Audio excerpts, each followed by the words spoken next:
cooperate and do not give any signed statement, but they'll be compelled to appear before you, and what is important is they give their evidence, as I expect Mr. Matlala to do under oath, and he will be sworn in, and he'll be held to whatever answers he gives to the questions asked of him. But what would be most helpful is to guide our discussion today in terms of the draft statement, which is before him in hard copy. He has been through it, so he's familiar with the contents. So on that basis, Chair, we are satisfied, firstly, that it is him, and secondly, that you can proceed with the formalities, and we are in a position to start. Thank you. Yeah, I want you to say this because you whispered to me that the witness has requested that we conclude at 5 because consultations are still continuing. If you can just put it on record. Sorry, thank you for reminding me, Chair. Yes, as indicated to you this morning and confirmed by the authorities, we will adjourn at 5. I certainly won't be finished today at 5. So we will adjourn at 5. He will then remain in this location and consult with his lawyer for 2 hours until 7. And then tomorrow morning they'll return to this location and consult from 8 o'clock. And we will meet them again at 9:09, just to iron out any issues if there are any. And we'll proceed to tomorrow. Thank you. Okay. I'm going to rotate amongst the members to hear what their take is on the short report that you have given here.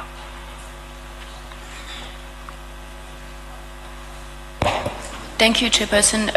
We note and accept the report. We have no issues with the report from the SC. Thanks. MKP. No, thank you very much, Chair. Chair, we have an established practice in this committee. When General Nhlanhla Mkhwanazi came here as the first witness, we identified discrepancies in his statement because we did not want to carry on with a statement which has loopholes, because a statement might be a legal is a legal document and might be a document to be used in litigation in future. We are not comfortable with cross-questioning a witness under a statement which has not been signed. Our proposition, Chair, is that we must adjourn and allow the witness to finish consultation, because all the things that are in a statement are things that he will be accountable for in future. So if he comes and say, I was not under oath, or the statement that you are asking me about was unsigned, so I can't take ownership of that, then we're going to have a problem. So we can't open loopholes. Let's allow the witness. We are patiently here. By the way, our session with him has been scheduled for 3 days. So as Jahanga to a point where we are ready to make mistakes and continue under an unsigned statement to which the witness is not going to be accountable in future. Let's have a proper document signed and commissioned so that we can question the witness based on a proper document. So we're not joining a chorus of saying we're fine with the explanation that we have been given by the SC. Let's allow him. He says when we break at 5, he's going to have consultation with his lawyers. He must have that consultation now. If he wants 2 hours, we give him 2 hours. We come back later, maybe at 1 when he's done. Then we start the proceedings from the correct note. That is our submission. Honorable Skosana. Thank you, Chair. I just want to make it very clear, Chair, that I think everyone knows that this is not a court of law. You know, the issue of this statement that ever since we started, like my colleague has already articulated, is that tomorrow there won't be any ownership of the statement which we are going to begin with now here. Let's give the witness and his legal team a time, for them to complete this statement, the submission, for us not to find ourselves tomorrow in court of law. And I think it's only proper, to be consistent and make sure that the witness as well feel comfortable here with us. This is not a court of law, as I said earlier. The witness must be given time with his legal team to finalize and sign. Then we can begin. But if we begin with the unsigned statement, I don't think it's fair as well for the witness himself. I thank you, Chair. The Democratic Alliance. We have no difficulty with the proposal, Chair. I can't hear you, Honorable Breitenbach. We have no difficulty with the proposal, Chair. Thank you. Thank you, Honorable Malema. Chair, there is actually no problem with the proposal. And to compare it with Mkhwanazi is extremely so difficult to understand. Mkhwanazi wanted to depose an affidavit. The problem is that he titled it differently. And we said he must go and correct it because it was not properly captured. The witness says, I'm prepared to proceed without deposing an affidavit. And if later required, I can do so, especially after consulting with my lawyers. But I'm ready to proceed now. We had this discussion yesterday. And people who are speaking now were at the forefront of saying, Cat must come here, Cat must come here. Cat is here now, Cat must go away from the milk, Cat must go away from the milk. No, the Cat is here. Let's attend to the issues we said we wanted to attend to yesterday. Because if this proposal was actually hashed yesterday, we would have even said let's start at 2 to allow him enough time to, because we were told this thing yesterday. It's not for the first time. And we agreed in a meeting yesterday that we are proceeding.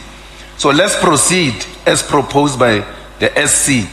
And the SC makes another valid point, which we must take into consideration, that it is actually not a necessary requirement for a person to appear before us, only if they've deposed an affidavit. It's not a requirement. Lastly, Chair, these proceedings of Parliament are recorded on Hansard.